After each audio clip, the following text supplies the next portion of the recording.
नमस्कार, आप देख रहे हैं न्यूज़ पीआर। मैं हूं आदेशपुरी। बिहार में शिक्षक बहाली प्रक्रिया काफ़ी जटिल और उलझाऊ है और इसी के भंवर में फंसे हुए हैं बिहार के 2019 के STET pass candidate, qualified but not in merit, qualified in merit list. ये ऐसा विवाद बना हुआ है जिसके कारण छात्र और शिक्षा विभाग के बीच में आमने सामने की स्थिति हो गई है। छात्र लगातार जो है वो सड़कों पे आ रहे हैं, मंत्री के पास, जो आईएएस अधिकारी हैं विभाग से संबंधित, उनके पास गुहार लगा रहे हैं, लेकिन कोई इस पर अभी ठोस कोई जो पहल है वो नहीं हो पाई है।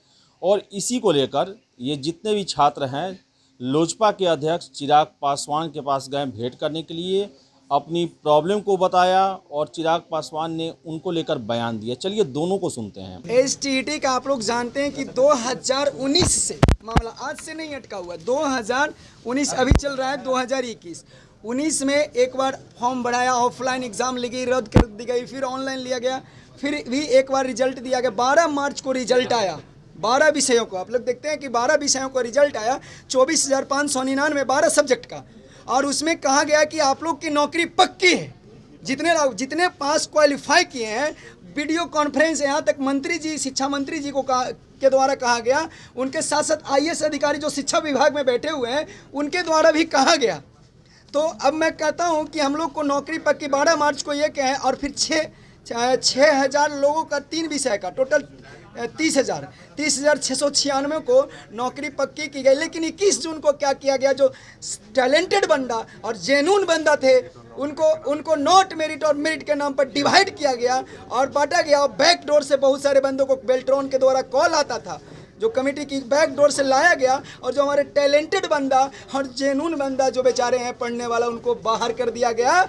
और जो बैक डोर से जो टैक्स के जैसे भी लाए, हम नहीं कर सकता हूँ, लेकिन वो बंदे को एंट्री किया गया और मेरिट में करके और नॉन मेरिट करके डिवाइड किया गया। क्या है शॉर्ट में बताइए।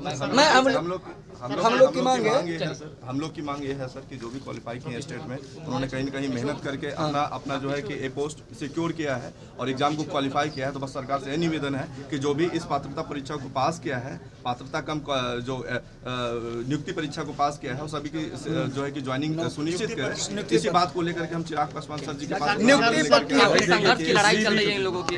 भाई किसी भी चीज़ में आप एक नियम बनाएंगे ना, और ये नियम आप ही के द्वारा बनाया गया था कि आपने एग्ज़ाम लिया। अब एग्ज़ाम में जो लोग क्वालिफाई हो गए हैं, तो आप उनको नौकरी देने में उनको आपको क्या दिक्कत आ रही है?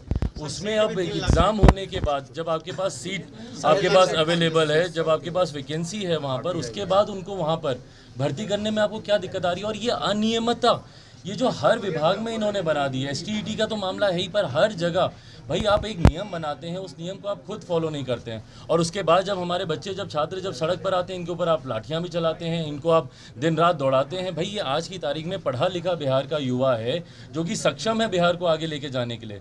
इनको अगर आप अपना जेन्युइन हक आप नहीं दिलाएंगे, इनको अगर इनका अधिकार नहीं मिलेगा, तो आने वाले समय में सोचिए बिहार के युवाओं की क्या हालात होंगे। और यही कारण है कि युवा बिहार छोड़ कर दूसरे प्रदेशों में जा रहा है, वहाँ पर जाता है, वहाँ पर समर्थ होता है, वहाँ पर अच्छा काम कर लेता है, पर अपने ही प्रदेश में उसको दबाया जाता है, उसको अपने ही प्रदेश में के हक अधिकार नहीं मिलते।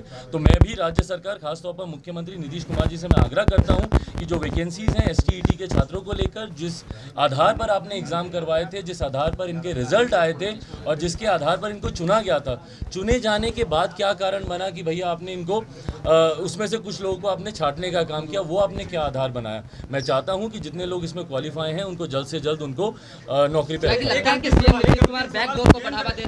बिल्कुल ये बैकडोर नहीं है, बैकडोर को बढ़ावा नहीं दे रहे। जो जीरो टॉलरेंस करप्शन के लिए जो मुख्यमंत्री बात करते हैं, ये करप्शन है, ये करप्शन है। बैकडोर से जिनको वो एंट्री दे रहे हैं, क्या लेन देन। तो जैसा कि आपने सुना कि छात्रों ने चिराग पासवान को अपनी समस्या बताई और चिराग पासवान का साफ कहना है कि नियम आप ही ने बनाया, तो फिर आप इनका चयन क्यों नहीं कर रहे हैं, नियुक्ति क्यों नहीं करवा रहे हैं। इसके साथ ही साथ उन्होंने नीतीश कुमार के भ्रष्टाचार के जीरो टॉलरेंस के नीति पर भी सवाल खड़े किए और उनका कहना है कि बैकडोर नहीं बल्कि पूरी तरह से भ्रष्टाचार किया जा रहा है। जो अभी हो रहा है एसटीईटी परीक्षा के अंतर्गत, उसे भ्रष्टाचार के सिवा कुछ नहीं कहा जाएगा। उन्होंने अपील भी किया मुख्यमंत्री से कि इन युवाओं की समस्या को समझा जाए और जिन शर्तों के साथ इनकी बहाली प्रक्रिया शुरू की गई थी, उन्हीं शर्तों के हिसाब इन्हें नियुक्त किया जाए। तो अब देखने वाली बात है चिराग पासवान के इस सरकार के लिए अपील का कितना असर पड़ता है, क्या एसटीईटी के छात्रों के लिए न्याय हो पाता है कि नहीं उनके पक्ष में, या फिर उन्हें अभी सड़कों पर और भी विरोध प्रदर्शन करना पड़ेगा, या फिर और नेताओं के दरवाज़ों पर लग जाकर चक्कर लगाना पड़ेगा। लेकिन इन सब के बीच में पिस रहे हैं छात्र, क्योंकि नियम ही बिहार में ऐसे बना दिए गए हैं शिक्षक नियोजन को लेकर कि काफ़ी जटिल है। खुद नियोजन केंद्र भी इसकी जद में आ जाते हैं और छात्र भी आ जाते हैं, क्योंकि हमेशा नियम बदले जाते हैं, बयान बदले जाते हैं, प्रक्रियाएं बदली जाती हैं और पिस के रह जाते हैं छात्र। तो फिलहाल इस वीडियो में इतना ही। वीडियो पसंद आए लाइक शेयर करें, हमारे चैनल न्यूज़ पीआर को सब्सक्राइब जरूर कर लें। धन्यवाद।